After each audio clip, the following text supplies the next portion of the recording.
Hello and welcome back to the 1904 Club, the Hull City podcast, of course, from the Hull Daily Mail. And we come to you at the end of what has been probably the best week of the season for Hull City. 3 wins, 9 points, back up to 4th in the league, and it all looks very, very rosy. This morning, we've got Kathryn, Burnsy, and Prutts is going to join us at some point when he's probably not being Buddy the Elf. Kathryn, how are you?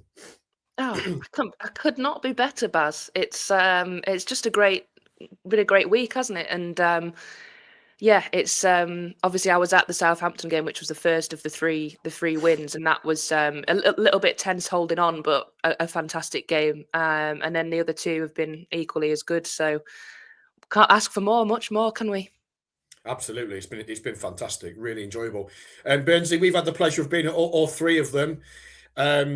That was a tough watch on Saturday at times in the second half, wasn't it? But they were ballsy, they got the job done, and they gritted it out and got a valuable 3 points. Gritted is, or grit is a word I think I've used a few times in recent weeks. They seem to have that quality about them. I was talking to one of the staff after the game, and he was saying I think he'd been at the club 5 years, and it's the first time he'd seen them win 3 in a week, as far as he could recall. Very good week. There was a little element of that sort of Jekyll and Hyde thing on Saturday. They were decent first half, or they were decent in the second half of the first half, weren't they, on Saturday? And then credit to Swansea, they had a go at it in the second half. But City saw it out, and one of the things I've sort of written down to maybe discuss through the course of the 1904 Club today, are they defending better than they have been? Because they look very hard to get through. I know they conceded against Southampton. I know they conceded on Saturday, and Vipotnik probably should have had 2 goals. But I just wonder whether they're defending better. If I'd not been lazy this morning, I might have done some stats on it, but I couldn't be bothered. So it was just a gut feeling. But it's very good. It's fantastic. They're bang in it now. And the performance against Preston, I think, in midweek was probably the best performance of the season for me. And they followed it up with a home win. So excellent, all round, well done. They were. Kathryn, when you get to the end of a long week, you've had Southampton away, you've had Preston away on what was as much as Southampton's pitch was like a bowling green, and they would have loved playing on that. Preston's was a pudding. They get then to the third game in that week. There's a big expectation on them to go out and beat Swansea, who were 16th, I think, in the table at the start of play. But I kind of feel that Swansea's position is better than their squad is better than what their position perhaps suggests when you look through their team, the likes of Vipotnik, Josh Tymon, Cullen, Franco, Ronald. But they found a way, didn't they? It wasn't pretty second half. They did have to ride the luck, albeit I thought they looked a lot more comfortable when he went 5 at the back and they kind of shut up shop. Swansea never really looked like scoring after that. But it's the Championship. No team is good enough to go through a game without giving away some chances and giving away a spell to the opposition. City certainly aren't that team. So, but this is the difference, isn't it? They are, compared to 2 years ago, at home, they're finding ways to win games. They are, and I think of the 3 games, Swansea felt like the banana skin in the sense of that's the one you're expected to win. And we have seen at times this season the ones that they've been expected to win is the ones they've slipped up in. So I think I feel like psychologically that was a big one, just to end the week with a win at home. As you say, I think the home form has obviously been so much better than it has, in previous seasons. And that's a big thing if a team wants to get into the playoffs and push for promotion. And yeah, the second half was a little bit difficult to watch at times, but I think I didn't feel too worried. I think similar at Southampton, where it didn't feel like, and maybe that's a little bit to do with the opposition. It didn't feel like we were, they were throwing the kitchen sink at it and we were sort of like backs against the wall. Like, yeah, it's always a bit nervy when you're waiting for the final whistle to go and, they're putting a bit of pressure on. But I think we dealt with it quite well in the 2 games that we obviously had to see out.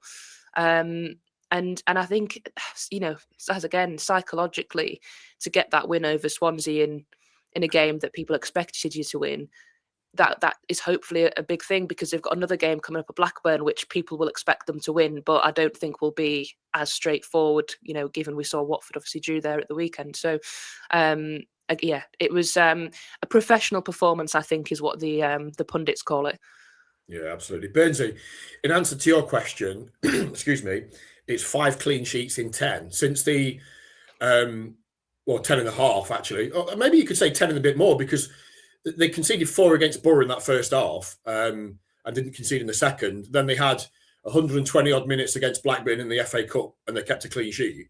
So they've kept, in those games, since the Borough game, 5 clean sheets, which is a massive step forward from where they were. And I agree with you. And I said this to Sergei, in fact, Dean Holden a couple of weeks ago, and then Sergei again, that they do look more solid.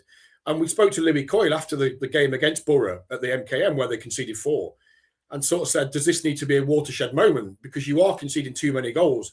And if you carry on conceding at the rate you are, it risks undermining what has been a phenomenal start to the season. And there's been a noticeable shift. Yes, I know Vipotnik should have scored twice at the weekend, and teams are going to create chances. We're not expecting them to go through a 96, 97 minute game and give up no chances. That's just not realistic. But I think generally they look better. And the manager's always said that he felt that, and we've talked about it, Kathryn, on here before as well, that the manager has always said he felt that he could, like, toughening up and shutting the back door would be easier than finding a way to score goals at the opposite end. So that is clear signs that they're learning. And when they went back 5, they never really looked in a huge amount of danger, did they? Swansea, before that, were cutting in down the left-hand side. They were getting in really, really cheaply. When he shut up shop, that didn't happen, and they were restricted to shots from distance.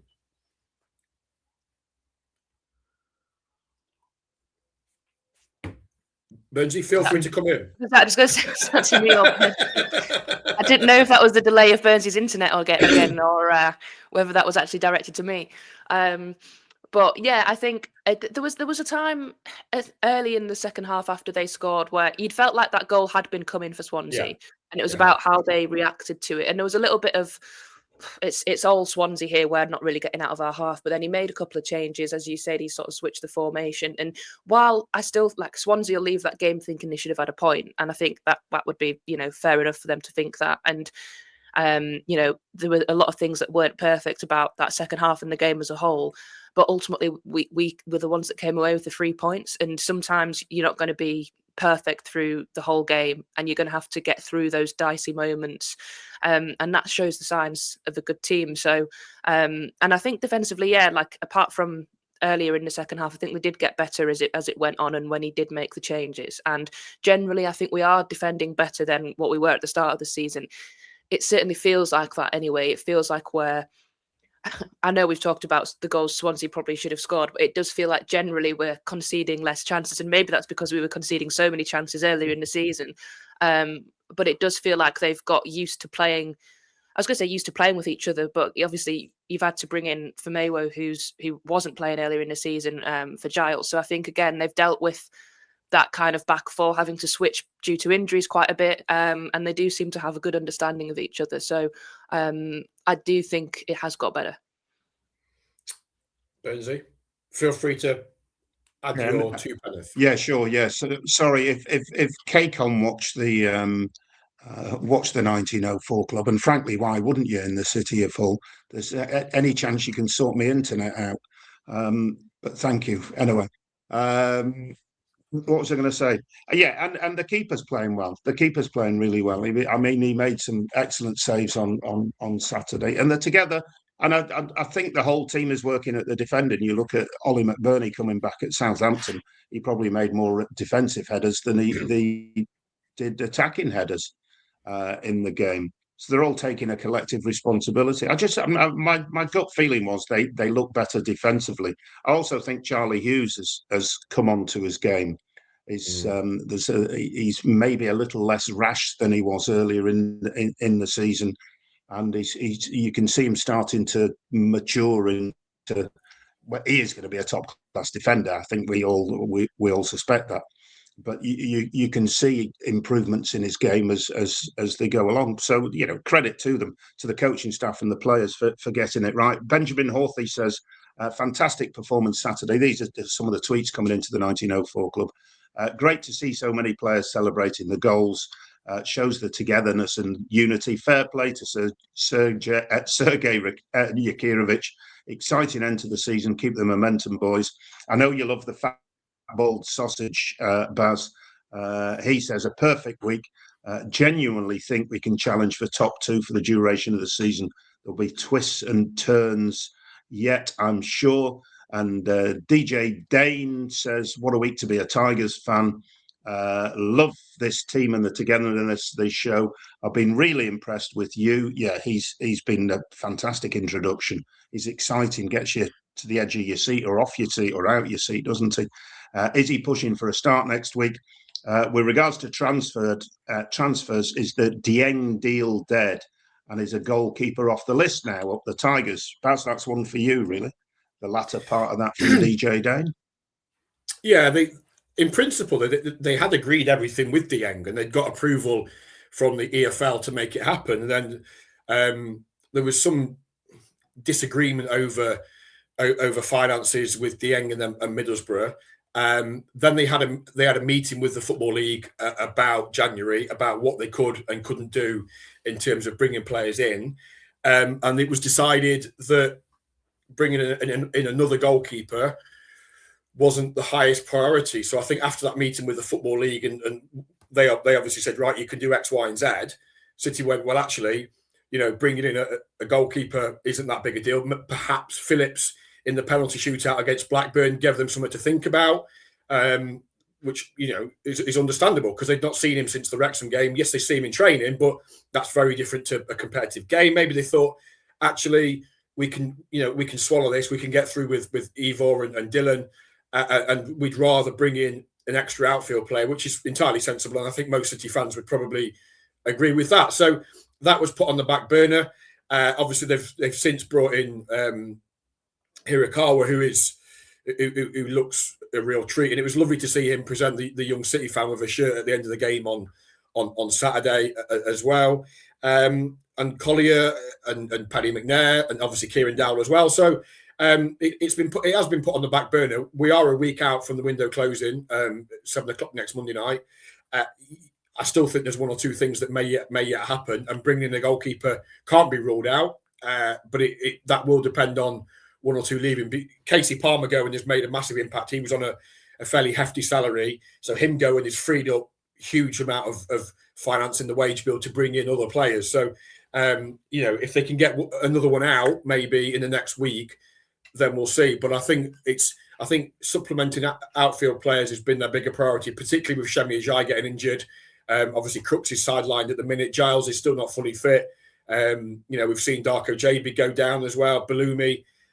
So yeah, there's still things bubbling away. I'm sure we'll come to transfers a bit more later on. But nothing for Dieng at this stage.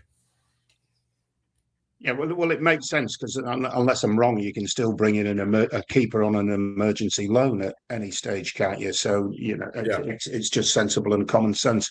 Just on the subject of Crooks, because I saw Kathryn's dad was asking at the weekend, what's the story with Crooks' injury? Baz, what is the story with Crooks' injury? So he's got this hamstring problem, and he's been playing with it for a while. He played with it. Obviously, he missed the cup game, didn't he? And then he was back at Southampton and played 90 minutes. Then he played 90 minutes at Preston.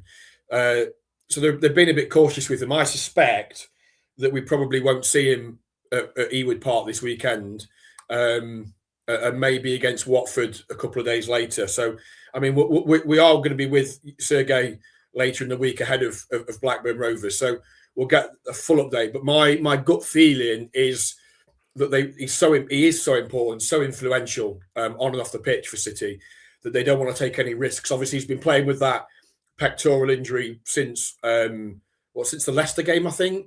And he's had this hamstring problem over the Christmas and New Year. So rather than take any undue risks, I suspect we won't see him this weekend, and probably for Watford either. And then hopefully back for Bristol City. But as I say, we'll get that ratified by the gaffer later in the week.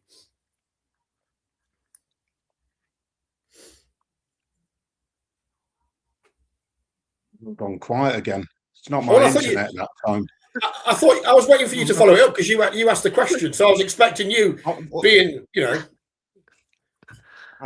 answered it perfectly. Oh. I had no follow up on the Crooks injury situation. Seeing we're there, then has Giles got a chance of being back for Blackburn and being in the squad? I think he's got a chance. Again, I suspect. The hope is that he'll return to training like this week. So we'll have to wait and see. And I know that the manager had originally penciled in Blackburn as his potential recovery game, or the game, sorry, he would be back for. But he was a little bit. He's been a little bit more kind of coy over that potential date. So I guess it's wait and see what he's like this week in training. You've got 6 games in February, I think it is. So they will want to be careful with him. You've got Watford is a really, really big one next Tuesday night, isn't it? I suspect they'll probably say, look, let's leave Blackburn, let him get 3 or 4 days of training into him, and then see how he is maybe in the squad for Watford. But again, I think Akin Famewo's done really, really well. Caught out 2 or 3 times against Watford. But when they went back 5 and Matty Jacob, I thought Matty Jacob was very, very good when he came on at left back. So I don't think it's obviously you want Giles back. Clearly, he's the best left back in the league. Statistically, when he went off at Borough, he was the biggest assist maker in the league. And McBurney made the joke the other day that at least at Preston he scored without Giles on the pitch. But we'll have to wait and see how this week goes. But my gut feeling is probably. We don't see him at Ewood Park as originally planned, and they give him a couple of extra days on the training pitch with a view to him being in the squad against Watford. But we'll have to wait and see. Kathryn, say something. I think on Giles, I think it felt like we were really, really missing him in the first few games that he wasn't available, and we were really lacking creativity. But I think because of some players coming back, you've got Gelhardt back now, Hughes come into the team. I feel like we're not missing Giles, because we are, but it feels like we're not missing him as drastically as what we were, and the creativity has still been really high in the last few games. And I think with that situation, given I think Famewo has done pretty well since he came into the team. Jacob, again, as you say, I think while he's probably, you think long-term future at City, maybe not, but for the short term, he seems to he has played in the Championship before. He's capable, and I think in the games that he's come off the bench has actually looked pretty decent. And I mean, if anyone can get the best out of him, I'm sure it's Sergei. But that's where I think you probably don't want to risk Giles and bring him back too early, when actually we're not sort of crying out for him necessarily as much as what we were when he obviously first got the injury. So you do kind of, and especially with the injuries that we've had, I mean, you don't want him to come back and then make it worse or whatever. But I did think we were missing him a lot when he first got the injury, but it does feel like we've kind of sorted out the creativity problem in the last 3 games. Yeah. But go on, Burnsy. I'm just going to read a couple of messages to fill the eerie silence that seems to have crept into the 1904 club this week. Andrew Evans says, referring back to Saturday, a gritty and determined performance, especially when under the cosh for most of the second half. Contrast that against Preston, where we were so dominant. Our ability to win games in different ways is far superior to last season. Yeah, you're right, Andrew. All bodes well for the remainder of the season. And Josh Senior says it's genuinely on, isn't it? This is a hard-working, reliable squad with some quality thrown in there, and it's working. I don't think the impact of experienced heads like Dean Holden on the coaching side can be underestimated here. Fair point, Josh. Well made. 1 loss in 9. He's getting players back from injury. I mean, he might get to that stage where that delicious managerial phrase comes out where a reporter says to him, "Oh, you've got some selection problems, haven't you? And what's going to be your best team?" And I'm sure Sergei will say it's a nice problem to have. We're not far away from that, are we? Despite all the injuries, I mean, you can see selection problems now. Yeah, your internet died there, but he has got selection problems. What do you and you've think got his Gelhardt, biggest is at this point? Go on, Kathryn. Burnsy, your internet is it's almost worse than Fletcher's. And look, Burnsy started talking in slow motion. I've never seen anything like it. I know. And his head was moving. It was like he's a few seconds. He's doing his from a. It was like. I thought he was having a stroke. I was a bit concerned at one point. Go on, Kathryn. You can take. So for those that are trying to listen to this, and Burnsy's internet is like, he was asking. He made the point, I think, that Sergei's got some selection issues, weren't you, Burnsy? I mean, you're frozen again. You're sort of doing some kind of strange cockney dance. Yeah, I think he does have some selection problems to come. When you mentioned Paddy McNair and Toby Collier, I'd almost forgotten about them because they obviously weren't there on the Saturday. I'd kind of forgotten about Kieran Dowell, and then he came off the bench, and I forgot. Oh right, yeah, we forgot we signed you as well. Because suddenly players are coming back from injury, and then you're strengthening with the signings as well, and it suddenly thinks,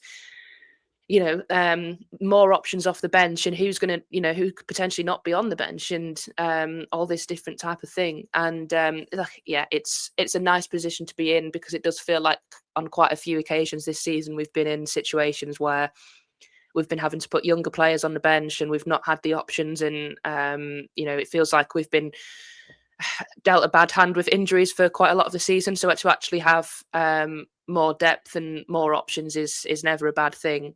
Although what I will say is that, strangely, at the times this season where we have had big injuries to several players, it feels like we've done pretty well during those times. The last kind of run of games in particular, it felt like, even going into Southampton, it felt like we could be down to the bare bones. And I was thinking going into that game, obviously Crooks came through it in the end, but it sort of felt like we'll do well to win here just because of the players that are missing. But that was a game where, we really turned up. And I think there was times, when McBurney was injured earlier in the season, and it felt like, oh, that's a big loss. Are we going to be all right without him? And we actually went on quite a long unbeaten run. So I think the character in the dressing room, and maybe it was summed up by John Lundstrom's Instagram post after the game, where he spoke about feeling lucky to be part of such a dressing room. I think you can feel that from the players, that they just love being at the club, and that's a brilliant thing to have, especially when you compare it to last season, where it felt like maybe the opposite. But that's a player that's been injured for much of this season, and he's got a few of his old mates in there with him, so I'm sure that keeps him happy. But the fact that he's not been playing for quite a lot of the season, yet he feels so connected and so part of the team, I think that sums up the dressing room really well. Way Kieran Dowell fitted in straight away and got booked. I thought, yeah, he'll do. He'll do for us. He fits in beautifully.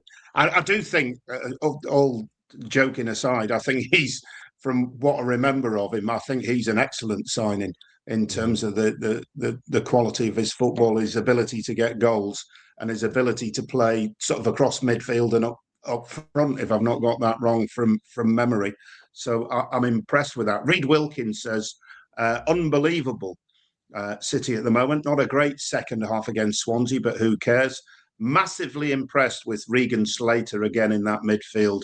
Took his goal brilliantly. I forgot to say it. I did mention that's outside the box on Saturday, and forgot to say that's the first goal they've actually scored outside the box this season. I still think I'm right in that. So well done to him for the finish. And Reid Wilkin makes a fair point. Loving the calmness of Sergei too. He never seems to get overexcited when we win or too down when we lose. Massive well done, lads. Martin, M of the North, says it was a so-so start on Saturday, but at times City looked in a different class, certainly when we got ahead. But we were a bit lapsed at time, 2 glaring Swans misses, followed by a poor second half. I take the win, but we need to show more awareness at the back. It's 3 points. Hugh, very good. And Excellent cameos from Jacob and you, who looks a real class act, says Our City, Our Stripes. Felt we had some vulnerability out wide and looked a bit leggy. Slater was immense in the middle, and I feel Joseph's passing is often underappreciated up the Tigers. And Coxey says, thought I'd mention this briefly. Thoughts on the clip of the podcast saying that we're lucky to be fourth in the table because our XG in most games is so poor. Does my crust in XG, I have to say, always has done. Somebody once bought me a book on it. I think it was Pete Smurthwaite, the chairman of Bridlington Town, or the owner of Bridlington Town, bought me a book on XG to try and explain it to me. But I still, it's a load of twaddle, isn't it? But anyway, absolutely, I'll leave that with you. It is garbage, and whatever. Just on the misses, let's not forget that Egan was inches away with a header from Hughes' cross, and Joseph should have scored when you came up. He did brilliantly. Came in off the left flank, all the way to the edge of the box, shot, goal. Lawrence Vigouroux pushed it back out. Joseph should have scored. I mean, Vigouroux made a really good follow-up save, but Joseph had to score, and that would have killed the game. So we can talk about Vipotnik, and he should have scored twice. No way. No arguments. But City, weren't without their own things. But just, Kathryn, if we just look back at the week as a whole, finally, and there's been some criticism for City's performance in the second half and how they fell really deep. But if you go back to Southampton had a good start. Taylor Harwood-Bellis could have scored a couple, but then once City went in front, they were then in complete control. And we said this last week that arguably the only way Southampton got back in the game, because it was so comfortable for City that they almost got lulled into a false sense of security. But when Southampton did score, that kind of kickstart jolted them back into life, and they were really comfortable after that for the most part. They went to Preston on that absolute shocker of a pitch, and from pretty much Preston had a couple of balls in the box early on, but City were just dominant from start to finish, played brilliantly. Pretty much the whole game they were exceptional. And then in parts against Swansea in that first half, they scored twice. The really well taken penalty from Wally McBurney, great strike from Regan. Could have had a couple more. In those three games, they've shown everything, haven't they? They've shown they can dominate a game away from home against one of their rivals. They can go to Southampton, a team in the Premier League last year, and dominate there without the ball, score some good goals. And then against a team that, have got nothing to lose, are in decent form, play a lot of football from side to side in Swansea. They rode the luck, but they got the job done, and they kept them at arm's length from the final stages. They've shown in those three games everything and why they are joint third, really. Yeah, and I think you have to find different ways to win when you're challenging for the playoffs and for promotion. It's interesting about the kind of being 2 goals up and then conceding, and it's sort of jolting you back into life, because it reminded me a little bit of Millwall away, where they conceded a goal, similar sort of fashion. And I think we are sometimes susceptible to just switching off in moments where a cross might come into the box. So as this gets the goal against Southampton, it sort of felt like a cross that wasn't that dangerous, and then someone gets a run on, I can't remember who it was, and gets in between one of the defenders and Pandora, and it sort of felt like a really soft goal. Again, the goal on at Swansea, it feels like someone's, I think it was Hughes maybe that was with him, switches off and a guy gets a header in, and you think that was, I know Swansea had better chances than that, but for that to concede that one, it sort of felt like, again, it came from sort of switching off. But then again, once they conceded that goal, they then sort of made them kind of defend a little bit better. But I mean, going back to winning different ways, I think what was great about the Preston game was they were 3-0 up and they were still trying to score more goals. And I think that's what the owner wanted, wasn't it? That's, that style of football. And we've talked about the manager and playing that, and, a little bit on this podcast throughout the season. But I think that's when your team is playing that well and they just keep going. Even in the first half, when we were 2-0 up, it just like we were just creating and creating. And it's brilliant to watch when they're playing like that. And granted, they can't do that for 90 minutes. There are going to be times where they're going to have to defend, and they might have to sit back and drop a little bit deeper. But when we're on it and we're playing that type of football, it's so good to watch. And I think maybe that's where people that don't watch us every week just see the stats and they look at, oh, well, Hull have got this expected goals and Hull have got, they concede this amount of chances and they shouldn't be where they are and they don't deserve to be where they are, or whatever nonsense they come out with. It's because they aren't actually watching the games as a whole. And yeah, there's been times where sometimes we've had rubbish halves, like but we're still getting the points. And that's the main thing. And we are playing some really, really good football at times. And it's brilliant to watch. Yeah. Burnsy, they're relentless, aren't they? That was the word that kind of that was used after the game at Preston, that you're in the 92nd, 93rd minute and you've got Regan Slater bombing around like it's the first minute, and they just keep going. And they seem, I just feel this is a team that are getting stronger. And that's an incredible thing to think, because they've been at the top. They've been at the top all season. Oh, here he is. We'll come back to that, because we've got Prutts, who requested. He's here anyway. So sorry. Dave, are you well? I won't go into detail. Yeah, all good. Are you three lovely on-time people all well? Yeah, was the postman there again? I've got to wait till he leaves. It's taking longer. It's an age thing, Prutts. We were just remarking on a. Sorry, Kathryn. This is gross, isn't it? Three old men talking rubbish. That's what podcasts are. Me out of it. Sorry, yeah. You're not old, Burnsy. I mean, two old men, and Burnsy and Kathryn. Go on. How dare you? We were just remarking on the week that it's been for City, and Amazing. wins, different types of wins. Everybody's outside of the club are going, well, their XG's rubbish and they don't deserve to be where they are. Yeah. And they've won 15 games, but they're not that good. What's your assessment, Prutts, of kind of where they are and why they are where they are? Millwall Hull playoff final incoming. Is that what we're going for? Yeah, maybe. Wowzers. It's. I mean, their ability to mix it up, their ability to see games through, to win, regardless of obviously what the tempo and momentum of a game may chuck up. It's just been brilliant. And the more it happens, we were speaking to Alex Neil before the game on Saturday, and that maybe operating under a little less expectation than everyone else. We thought, didn't we, at the start of the season, that a squad had been put together that might have an half decent chance of being competitive. And they've done more than that. The key men are doing what the key men need to do. Defensively, they're holding themselves up pretty well. And the manager's just been a wonderful breath of fresh air, along with his coaching staff, Dean Holden, etc. It's just the makeup of this division this season has paved the way for, and I'm not damning Hull City with faint praise when I mentioned other teams like Millwall and Preston and the teams that are knocking in and around the top six, Wrexham, of course, as well. But it's open for somebody to do something a little bit special, and why shouldn't it be Hull City? Yeah.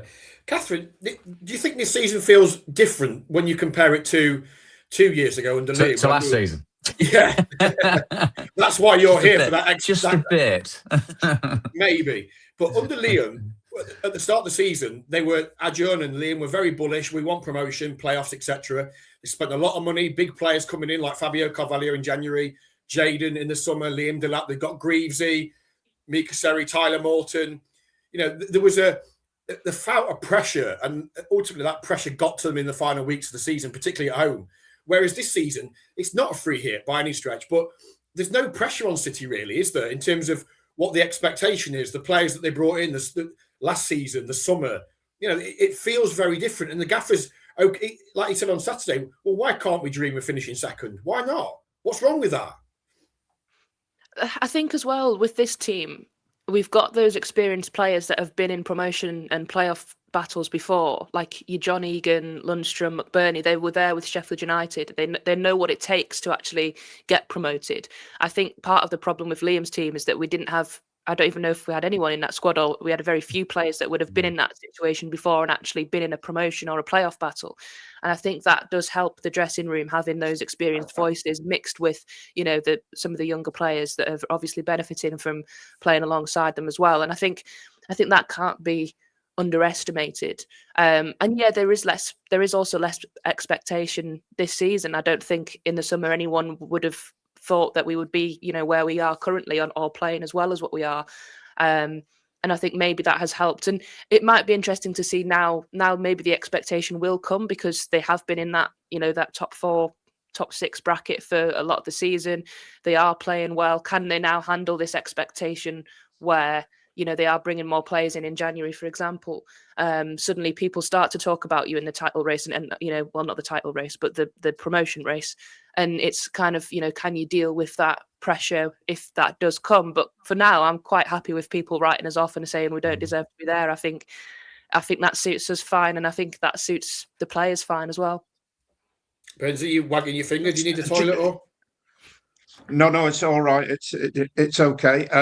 Sam Oglesby, just on the thing we've been talking about here, says to the 1904 Club on Twitter or X, whatever it's called these days, with the momentum we've built the past couple of weeks, what message do you think Adjan and his team should be sending to the fans this month?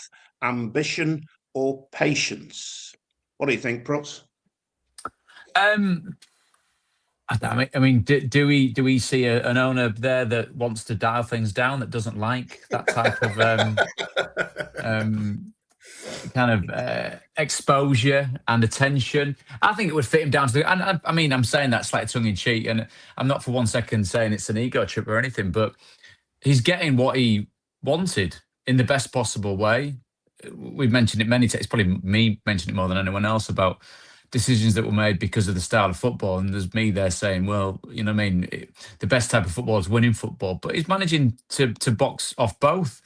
As and when City have been free flow and it's been great, they've also got through games in a slightly more attritional way.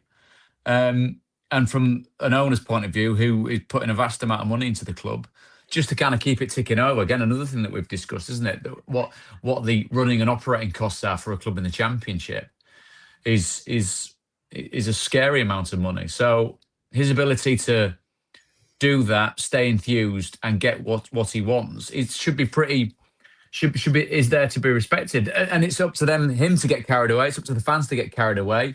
What the manager will be saying along with the players is that they can't get carried away, because the minute you believe in it too much, you've got to believe in it inwardly. And I'm sure there's discussions in house about what they want from the division, because they've seen every team, haven't they? We've all seen every team. So as I've said across the board and along the season, I don't think there's a team there. There's a team there that can quite obviously go toe to toe with City and cause them problems. There's not a team to be worried about, I don't think. So therefore, that means that does open the door for City maybe chasing down second spot. I thought what Millwall did to a very poor Charlton side at the weekend was quite telling. Even with missed chances, it could have been 5 or 6, couldn't it? But they showed what they can do. Preston have shown what they can do, yet City dispatched them. And Wrexham are timing their run to perfection at the moment. But the ones that we presume to be there, the likes of Ipswich have kind of cracked on doing their thing.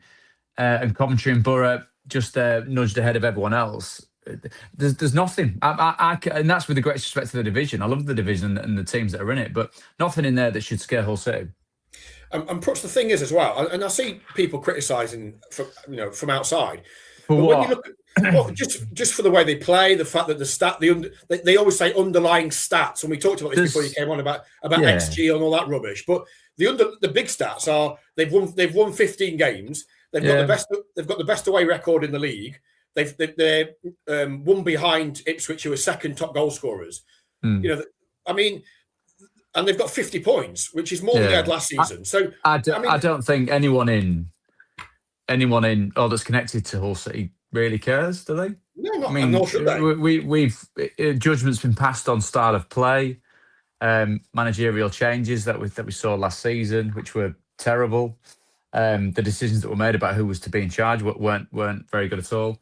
But I don't know. I mean, this is me not being. Needlessly stubborn, Baz. I mean, who's saying that type of stuff? Because the only way you get out of the Championship, and this is probably the stupidest thing I've ever said, and that's a long list, as we all know, is to win the most games and garner the most points. Nobody cares how you do it. Who's done it in a wonderful way?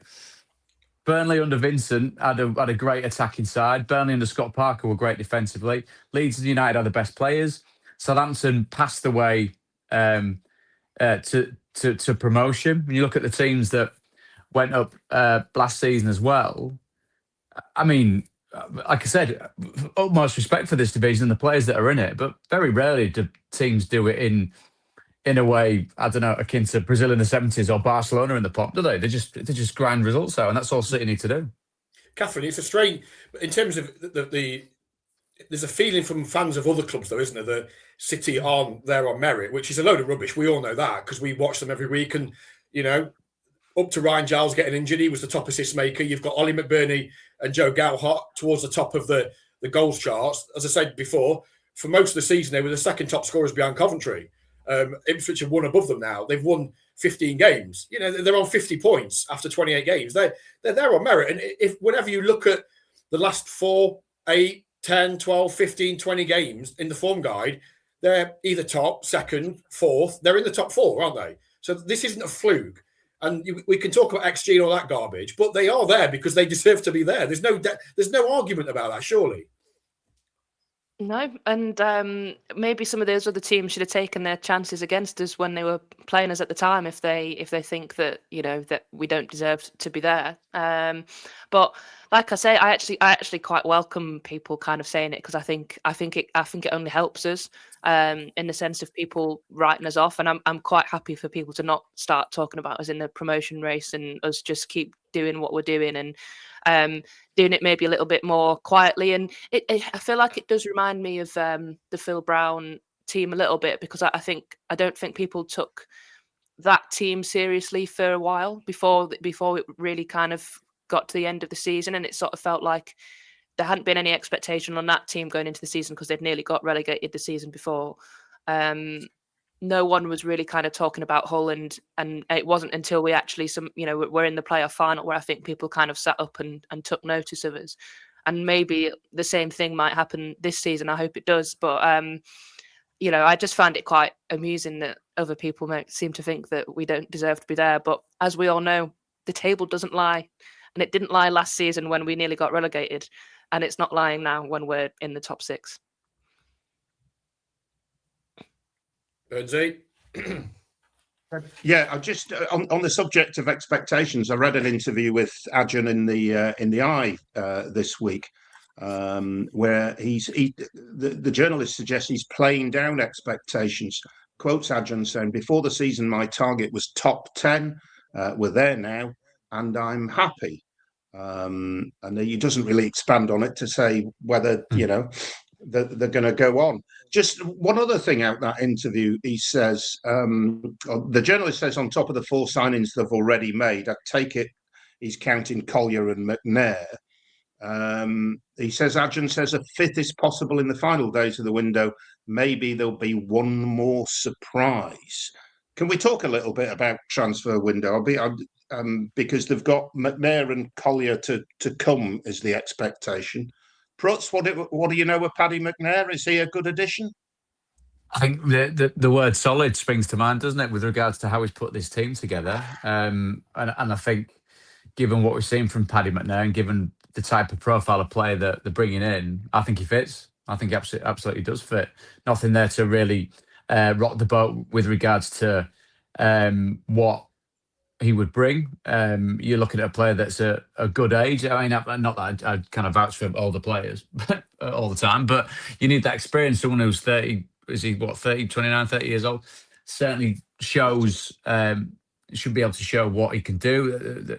A player that for Borough was a big part of what they were about. Obviously, there's been a bit of time in America, but I think, I mean, like when Matt Crooks got brought in, didn't it? Akin to that type of sign, you've got a solidity to a player such as that, like an Egan. Between now and the end of the season, you need the games out of them, you need the experience out of them, you need the ability to be part of a group that needs to be led, even though there's a hell of a great bunch of leaders in that team. And he would only add to it, Burnsy, to be honest. And I think what they've done so far, it's funny because you talk about reading an article with Adjan. I remember one that I read back in July, I think it was on the BBC, where they were talking about frustrations with his ownership and the fans.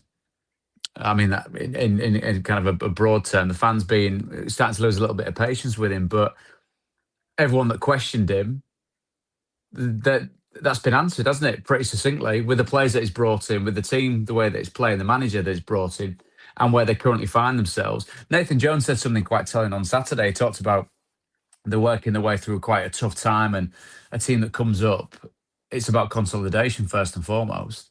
But at one stage at the start of the season, they were third. That was a false position because it was early on in the season, and they've not settled now in 18th where they should be. But it shows how tough the division is. And if there's any questions about Hull City not deserving of where they are, I mean, that's just utter nonsense. Utter nonsense. Because look at the teams down in the bottom 10. Massive football clubs, with the greatest respect to Hull City, massive football clubs have been absolutely nowhere. Leicester City got rid of their coach because they've been absolutely nowhere near it. Ipswich have gone through the gears and the momentum's carrying them where they need to be. Southampton nowhere near it. Sheffield United nowhere near it. Portsmouth nowhere near it.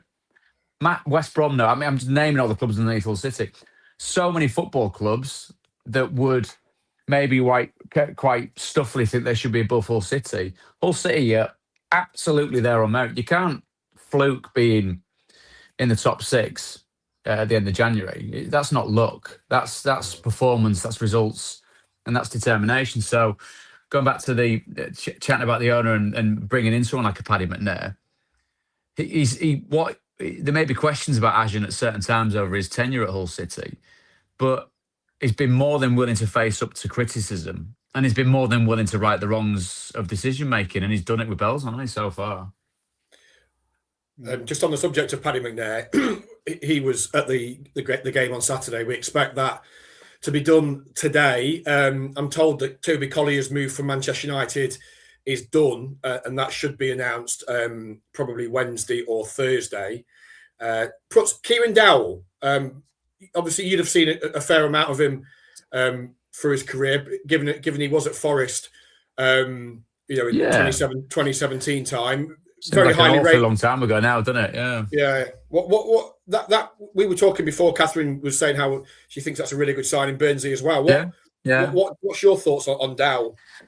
Well, I think again, good age. What is he? Nearly 29, 28, 29? 28. And he's got again the CV of the teams that he's played for. Understands what it's like to play for a big club. Hull City being a big fish, growing into a big fish in the division. I think he'd be a more than worthy addition. You hope that the minutes are in his legs between now and the end of the season. But again, when I talk about profile, very similar to what City have brought in, very similar to a Paddy McNair. You know what I mean? That experience of big clubs in this division should stand him in good stead. And what it also does, when you bring players in, it's not just about that individual and what he brings to the side. It's the buttons that he pushes with the players that are already there in the best possible way. It keeps everyone on the toes. We've discussed, haven't we, over the course of the season, what the best kind of, combinations are in the middle of midfield. He chucks another one in there that can only make City better, I think. And what we're getting now, or what we're seeing now, is a certain level of player, a certain type of player that'll be looking at Hull City, top 6 in the Championship in January, and think, yeah, get me involved in that. I fancy a piece of that. Kathryn, what do you think with a week to go? Obviously, sort of Hirakawa's come in, Dowell's come in, as Burnsy says, got booked on Saturday inside a minute of being on the pitch. We know that Collier's come in. We know that McNair's come in. It's hard for them given the restrictions and the squad ratios and the finances and all that sort of thing. But what do you think they could really do with it, and also be mindful of not trying to upset what is clearly a phenomenal, dressing room spirit? What would you like to see in the final week? It's really tricky to be honest. I think I don't want to say that we're good and we kind of don't need any more, because I think you could always use the extra depth. My concern is I still think at fullback we're a little bit light when players get injured. I think behind Louis Coyle, if he's had a few injury scares this season, not proper injuries, but then Code Drame, I don't think you can kind of rely on him being fit because he's just kind of got so many injuries this season. It's like he's there as the depth, but if he's not actually going to be available, then I sometimes worry a little bit about that. But I do think the players that we've brought in January, I mean, you could always say like centre forward if anything happened to McBurney and things like that, but I think that's the hardest position to kind of find, and you have got other players that can kind of fill that role. and it's about just hoping that sort of nothing happens to him. But I'm kind of pretty content in the sense of I feel a lot better about the depth that we've got with the players that have already come in. If we weren't to get another one, I wouldn't lose a lot of sleep over it. Yeah, Burnsy? Just on the subject of the right-back decision, I think, or position rather, I think Louis van Gaal once described Paddy McNair as the new Gary Neville when he was at Manchester United.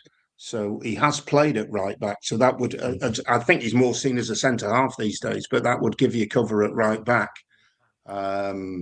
So we'll see where we go. Just I wanted to check: is there a surprise one out there, Baz? Are they? Yeah, is Adjan working on a deal? Yeah, there is a surprise one. Whether they can get it over the line, we'll have to wait and see. But he sort of suggested that it would be a deadline day thing. So that might keep the next week or so interesting and give us something on deadline day to keep our teeth to get our teeth into. But they've been working on a deal for probably about 6 weeks now, maybe longer.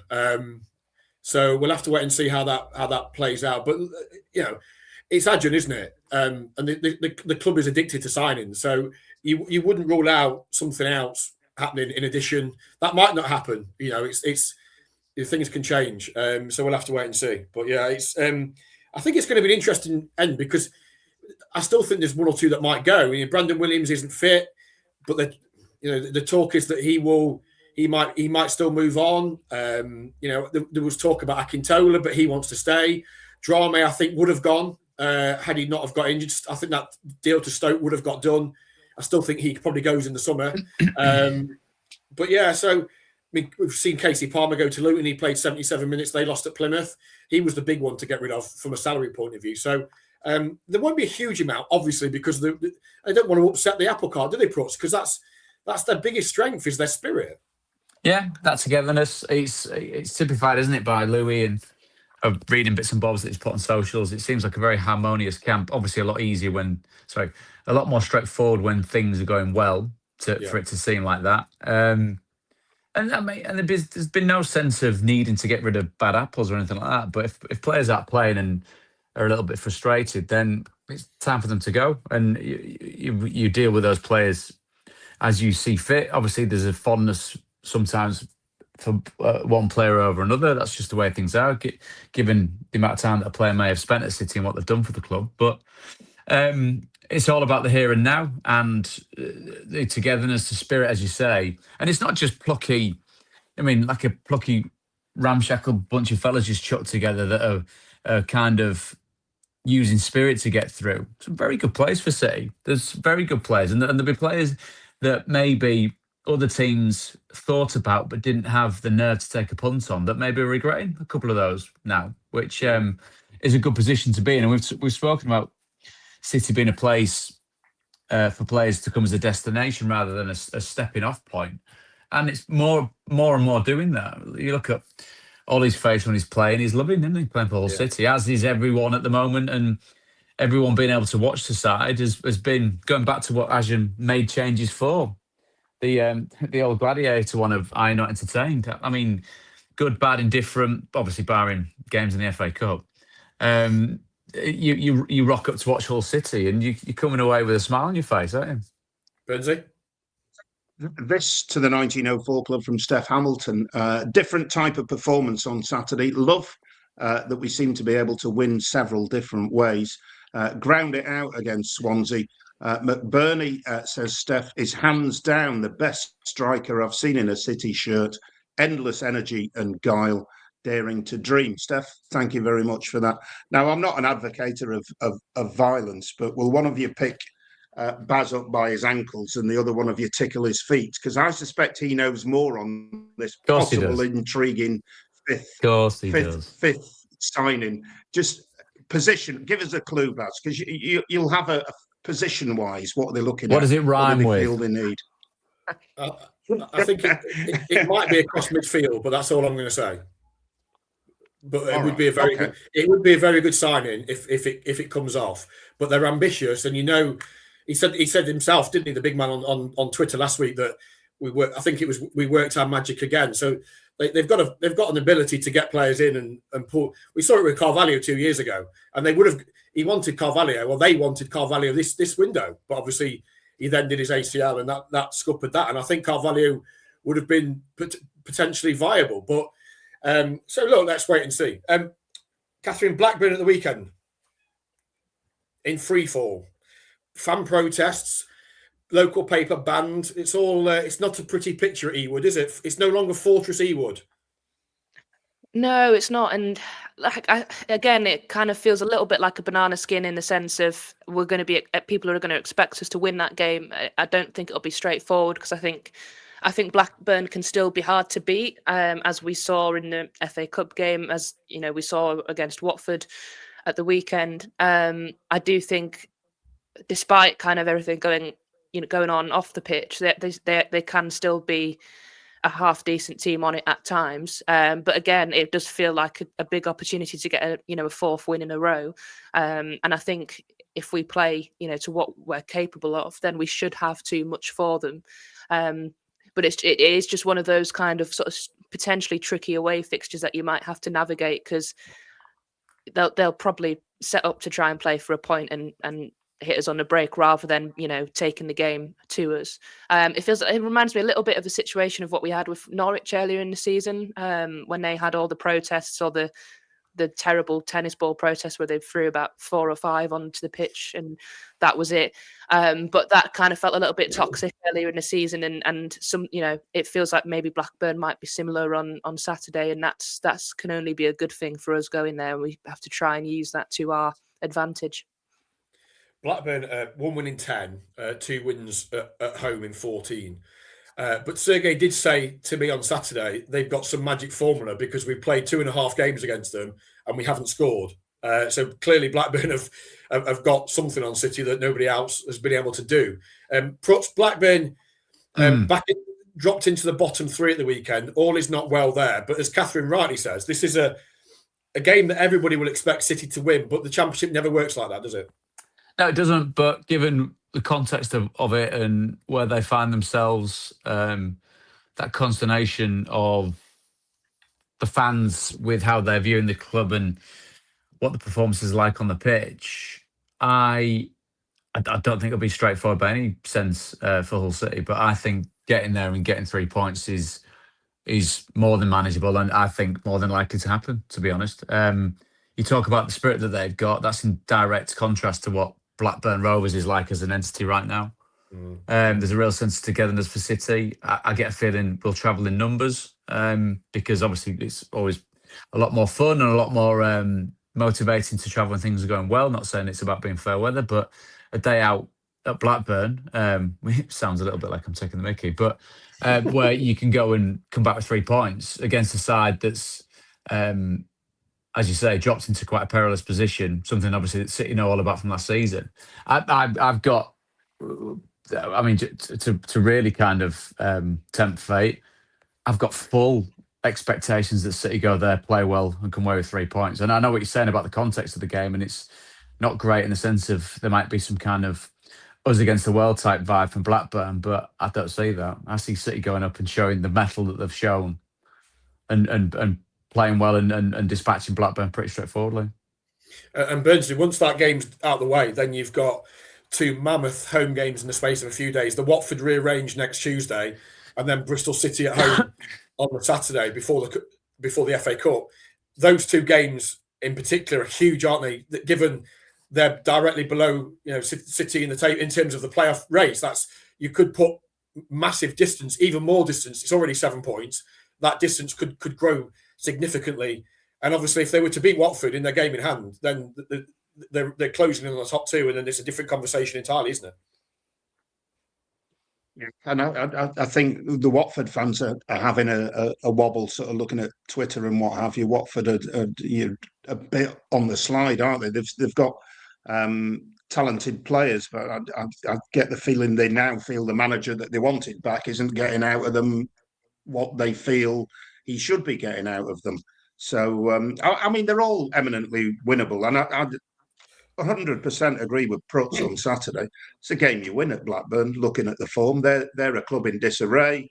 if you're serious, and City are serious about getting promotion, then you go and you know, as easily as you can. I'm not suggesting it's going to be easy. It never is at this level.